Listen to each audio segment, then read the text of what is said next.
Welcome to Amy's Bookshelf Reviews podcast. Sit back and listen to interviews, discussion about books, and anything else literary. There's always something or someone new on the show. Here we go. Good evening, listeners. Welcome to Amy's Bookshelf Reviews podcast. Behind the books, honest voices, real stories. I'm Amy Shannon, and each episode brings you heartfelt conversations with the storytellers behind the stories, authors, publishers, and creatives who help shape the literary world. And every second Sunday, join me for story time, where tales come alive for all ages. Let's turn the page together. Tonight we have an author and a poet. Thank you for joining us, and will you please introduce yourself and let people know how they can contact you? Okay. Yes, I'm Betsy Lynch, and I'm a retired teacher, middle school, high school, college, prison, overseas assignments, teaching English as a second language.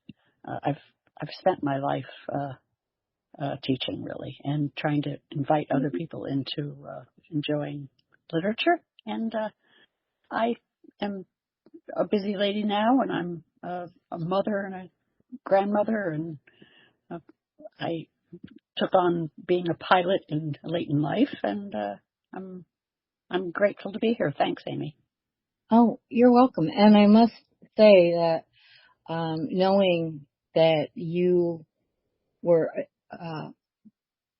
you probably still are in some ways a teacher, and I think that is one of the things that I'm just very honored to have you on, not just for your work, but for the things you've done in the past, because, this world needs more teachers. So I am truly honored to have you on my show. So, Thanks. when did you start? So did you always, was it always English that you were teaching? You mentioned various things. Yeah, I taught English and also English to speakers of other languages. English as a second language. So Wow. I did that mostly at night and overseas. I taught three summers in Shanghai, and I thoroughly enjoyed that. The people are wonderful. The government is what it is. Right. That, but the people are wonderful and very appreciative. I enjoyed that, and Central America as well, several places I taught English. So when you teach English as a second language, you have to don't you have to know their first language? Nope. That was just, wow. I didn't know that. I do know some Mandarin, and I do know some Spanish, but basically the goal is to get people functioning in the target language, the English.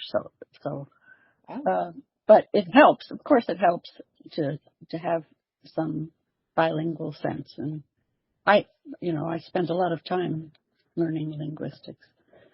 So that's just great. That is wonderful. So you have you recently published a poetry book. What kind of made you sit down and start writing poetry? Well, let's see. I have been writing poetry since I was a little girl, actually. But one of the stimuli that really, I used to do with kids. I used to turn out all the lights, and they'd read their poems in the dark, a la Dead Poets Society. We used to do that, and I always shared my own at the same time. I was a believer in practicing what I preached, but one thing I didn't do until later on, I did publish a few poems. I had one in the English Journal and a few others, but I went off on different tangents, and I didn't really try to publish anything for a long time. It was really only when I retired that I got interested in devoting some more time to it. And I've had some success getting things published. And I did self-publish a collection called Turning Base, Wind Perceptions, and that's available on Amazon. But I really like that collection, but it's not organized. I didn't organize it. One of my friends said, just do it. And I said, okay, I'll just do it. And it's not. Yeah, just throw it all together, whatever. yeah. Just so I can say it's done. But it wasn't done. And, so I worked for quite a few years with some writers groups, especially, Poets and Writers with Rachel Baum. And, most recently, Proto Sereno in, California. And I do a lot of, I participate in a lot of writers workshops, just to keep me going. And this book is the result of that. And I workshopped it through a lot of people, and Leah at Domains was kind enough to decide it should be published with Finishing Line Press. So I'm happy. Great. Congratulations on that. So, do you have anything that you want to read from your book? Okay. The book is a kind of a reflection of ages and stages, and it's a kind of a tribute to my brother, who sort of hovers as a landmark and a lighthouse.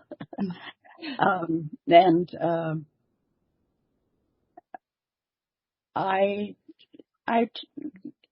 think you might find that it's I used as the title Ground Effect after Spin Recovery. I mentioned that I have a late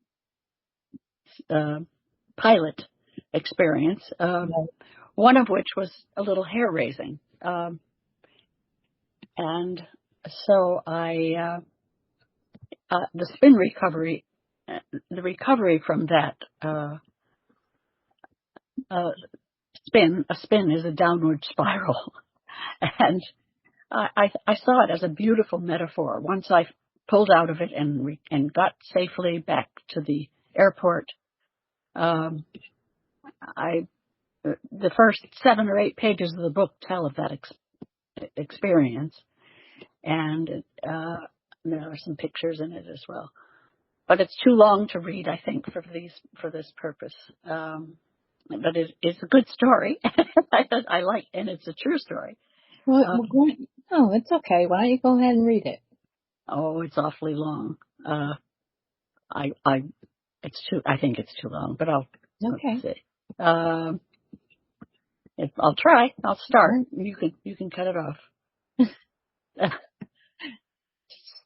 Spin recovery.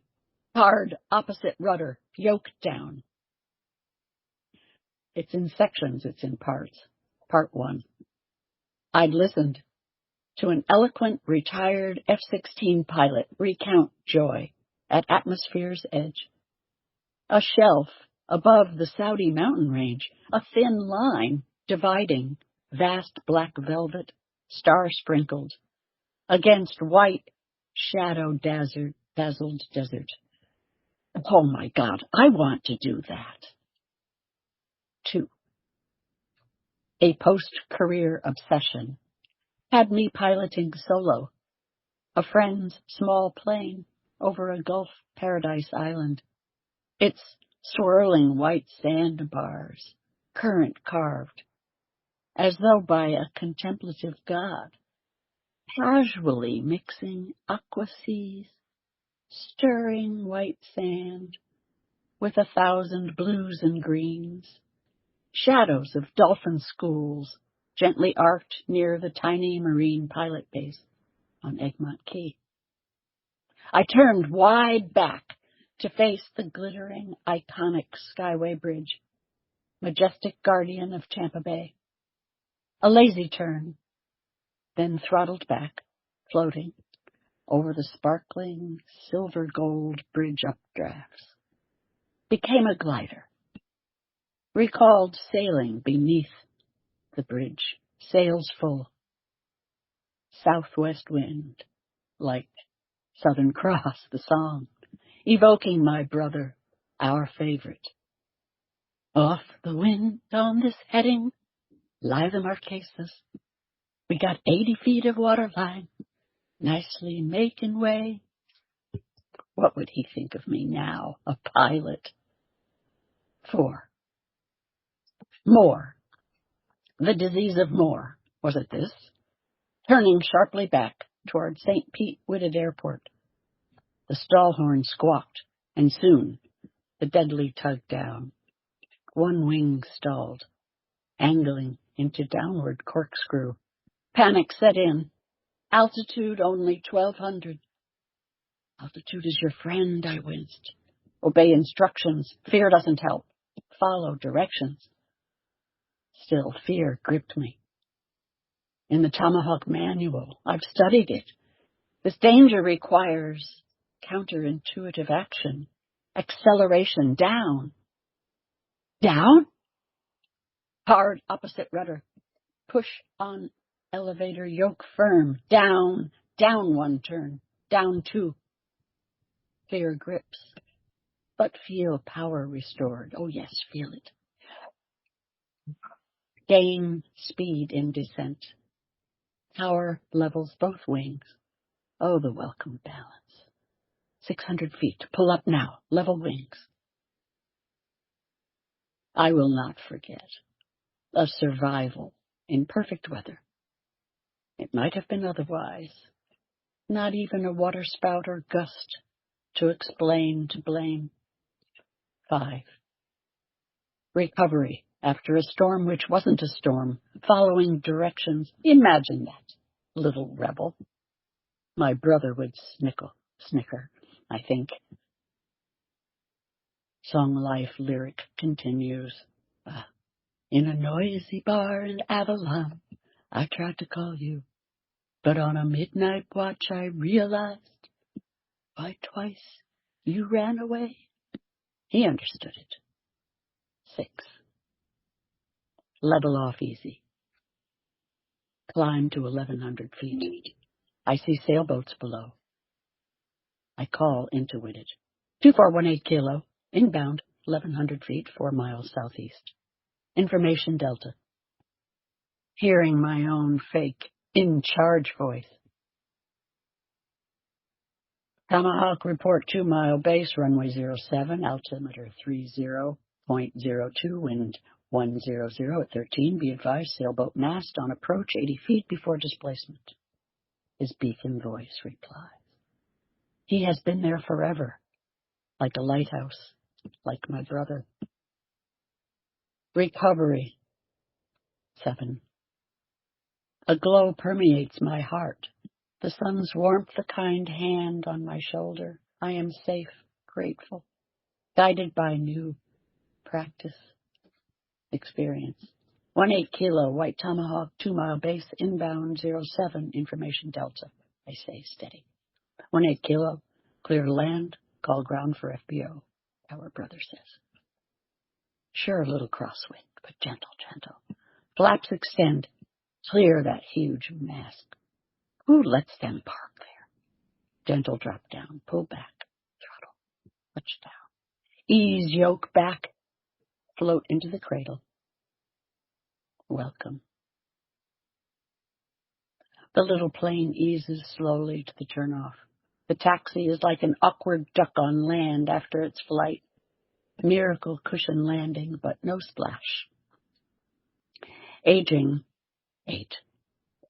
Aging is sometimes a childlike longing as the shiny doors down time's sepia corridors gradually click shut behind me.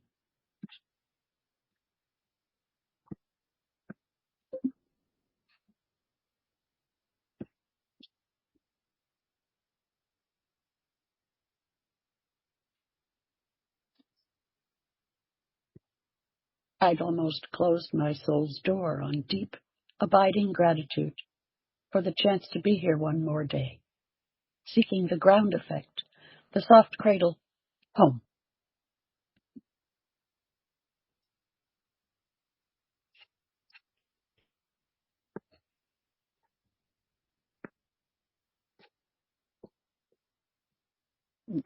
opening one. I have some short ones. I don't know if you're still there. Yes, I'm still here. I'm listening. Oh, okay. Well, I can do some more. I might do one more. Okay, that's fine. Go ahead. I was thinking of doing. This is called. Now, I was going to do reflections on the brochure of home, Lake Champlain's Adirondack coast. I like that. Yeah, I live near the Adirondacks, so yes, I do like Oh, that. sure. I'll go ahead and do it. But this is all about a brochure. And reflecting on it, of course.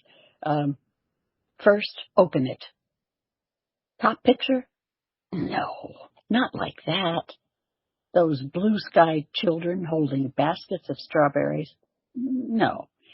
It's dark, mostly dark, not evil, just poetic brooding, low-hung clouds.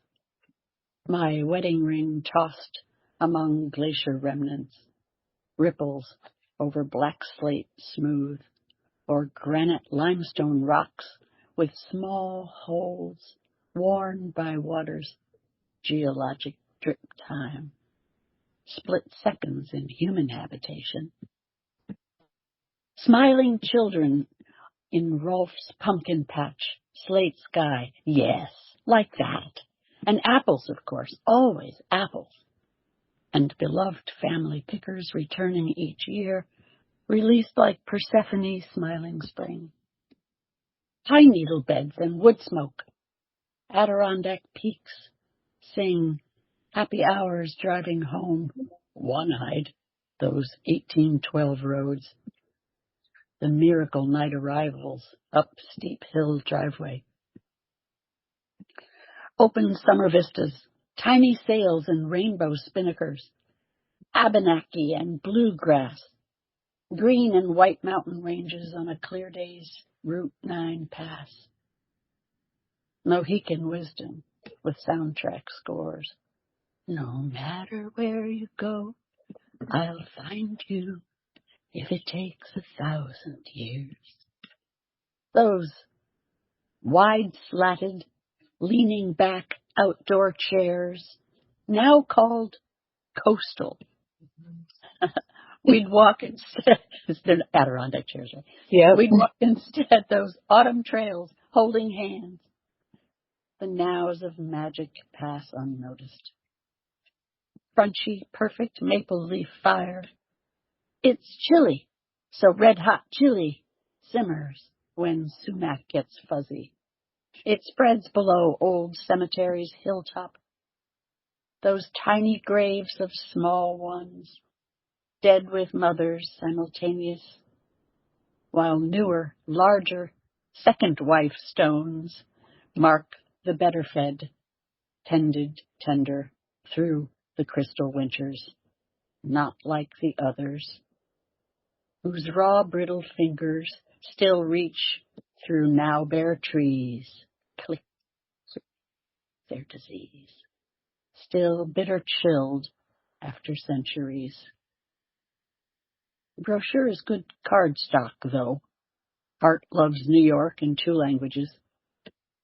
Sturdy, tan, trifold with detail maps, noting seasonal icy road closures. I bought that ring myself anyway. Its splash ripples this lake still. Home is lake-polished black, igneous volcanic stones, shaped like smooth, flat hearts, good for skipping.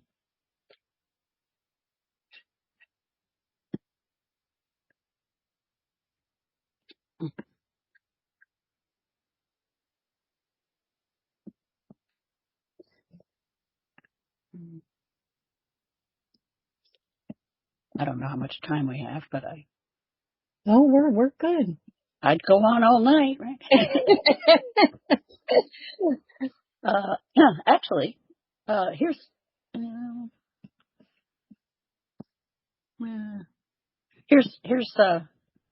here's one I like. This is about my brother. Trash can turkey. Winter ghost Dickens us now. The ghost, Dickens. I don't know if I have to explain it, but winter ghost Dickens us now as ever. And my dead brother's birthday looms to haunt. My first friend still lends a hand at Thanksgiving. Turkey in a trash can, a recipe we birthed in the Northwoods long ago. Turkey impaled on wood and metal stake. The cross suggests a barbarity, a crucifixion, a primitive rite, a vegetarian's nightmare. But once the trash can's placed over it, the Dutch oven formed, heaps of charcoal lit, fire flames high. Why, that 20-pounder, done in 2 hours, smoky, juicy, succulent. Always use a metal trash can, please, he would say, feign seriousness, peer over his wire-rimmed glasses. That it removes so many bodies from the kitchen for action outside, allows for the peace of peeling potatoes, mashing with buttermilk, butter, and chives, I add, at my ghost's request. C'est magnifique, whispers my ghost.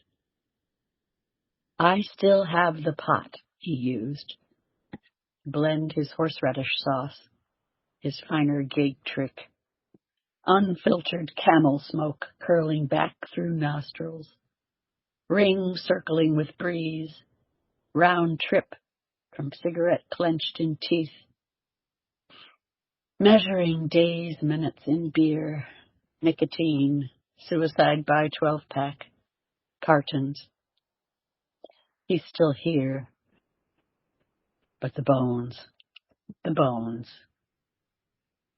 to simmer winter stock with onion, kosher salt, minced carrots and celery, add fresh thyme, rosemary.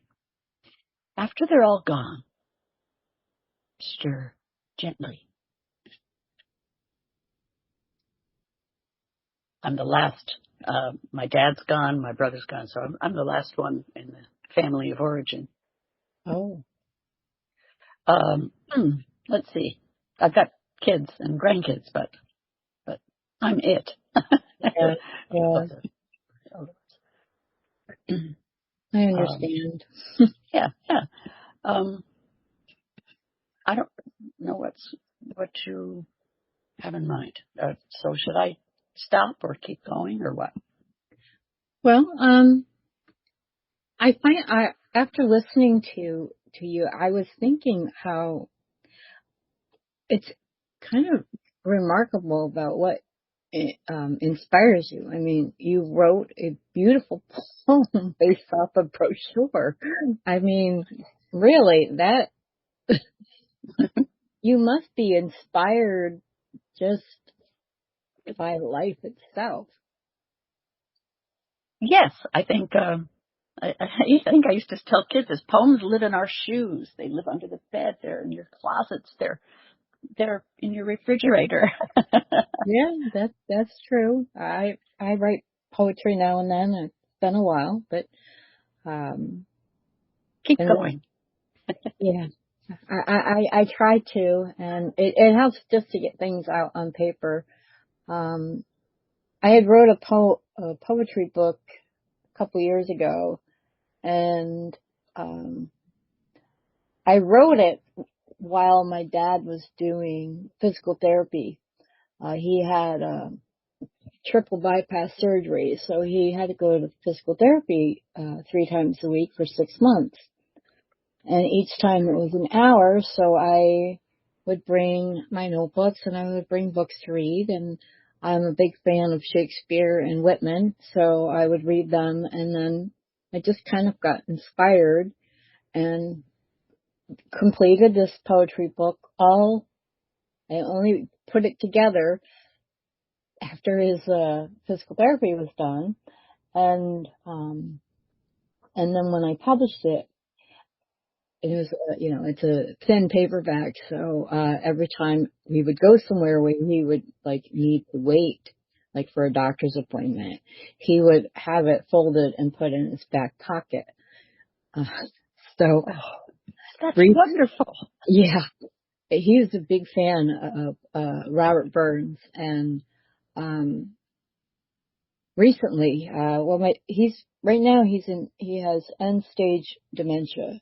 So, but I was going through, of course, as the oldest, I have to take care of like everything. So I was going through some of his papers, and what just looked like a regular file folder full of just stuff that he stored, because he kept like everything. I found some of his poetry, and I found a couple of his essays.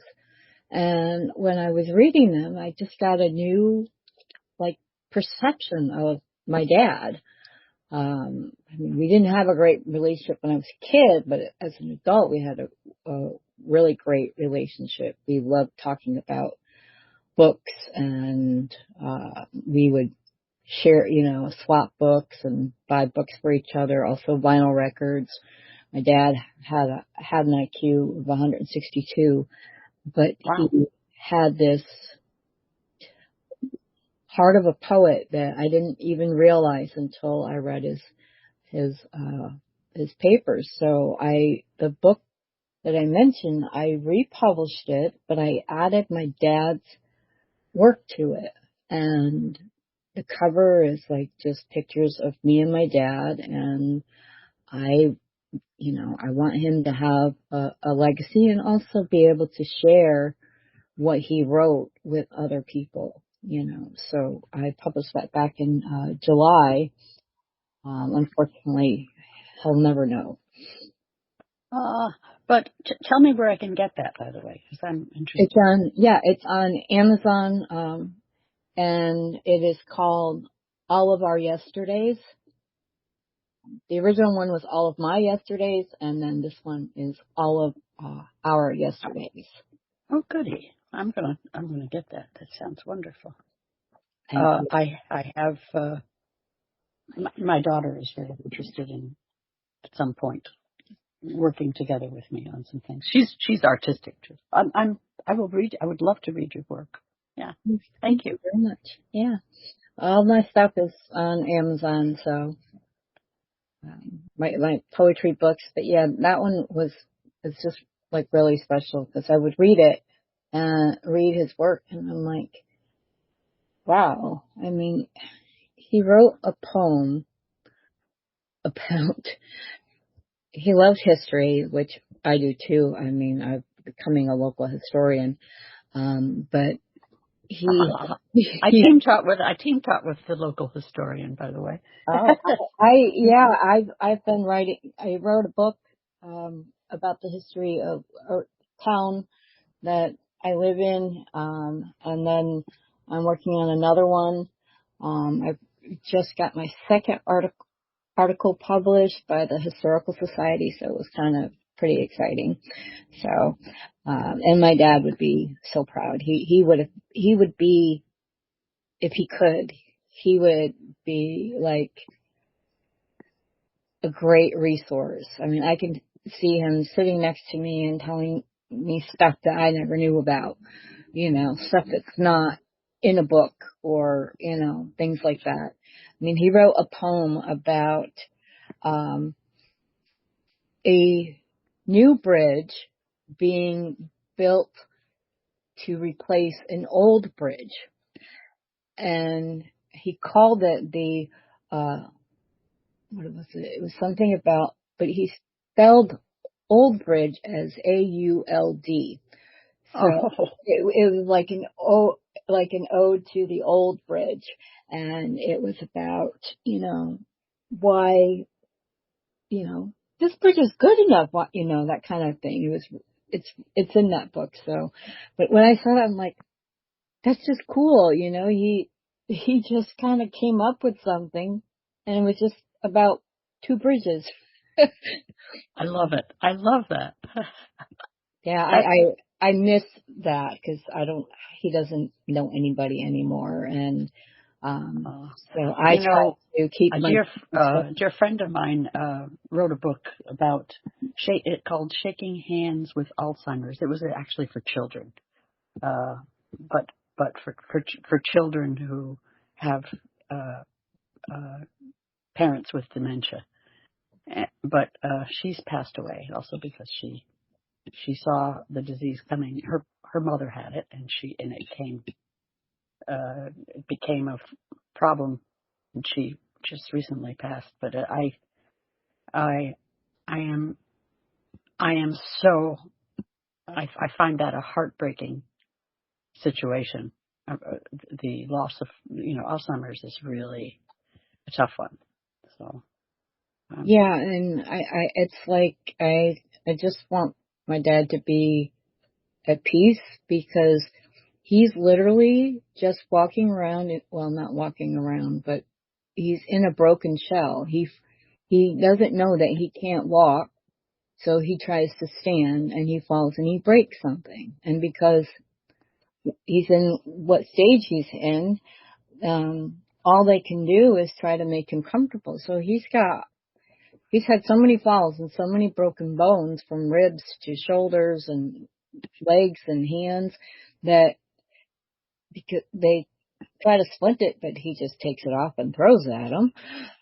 So, his body is healing incorrectly and he still just doesn't know it. So, but I remember the last time I just can't, I told them that I just can't, I've seen too many people pass from this disease, and the longest person is my dad. I've seen people pass within a few months, but I like remembering the second to the last time I saw him, because for a split second he knew who I was.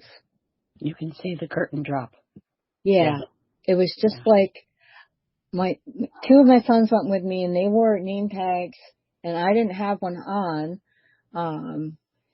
The lady didn't make me stand up because sometimes I use a wheelchair, and, I'm talking and trying to get him just to talk. And then he reached out and he patted my hand. And that was something my dad always did because I have tremors. So he would pat my hand as if it would help calm it. Oh. And he did that. And I looked at him. I said, "Dad, do you know who I am?" And he said, "Amy." And I almost fell over because he didn't know who my sons were. And for just a few moments, he knew who I was. I asked him if I could take his photograph, and then I asked him if I could hug him, and he hugged me, and he whispered in my ear, "I love you, Amy." And then when I sat back, then it was gone. Yes. But that few moments, and yes. I was like, hold on to that. That is what I'm holding on to. And, I have to, I field all the calls and tell everybody what's going on and things like that. But that's what I keep in my mind, that, I told my kids, I said, he doesn't know us in his head, but his heart's still there. Mm-hmm. He does still know. Yeah. He knows. He loves us. It's just, it's in his heart. He can't put names on it. He can't put labels on it. Yeah. Yeah.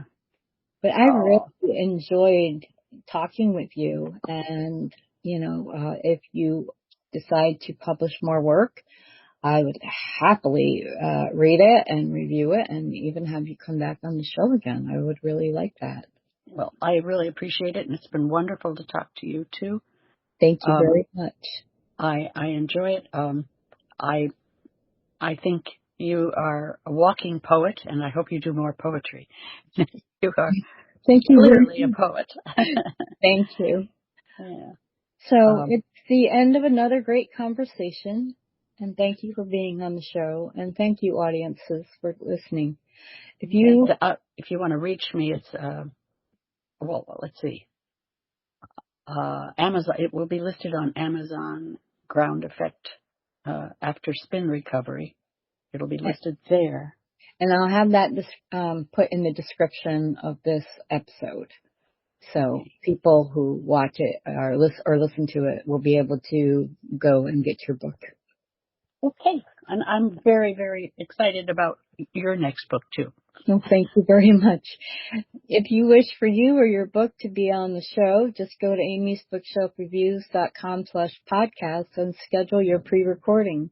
Please follow this podcast on Spotify. I'm Amy Shannon. Be safe, be well, and always be kind. Tune in here again next week for another tantalizing discussion. Thank you for listening to Amy's Bookshelf Reviews podcast.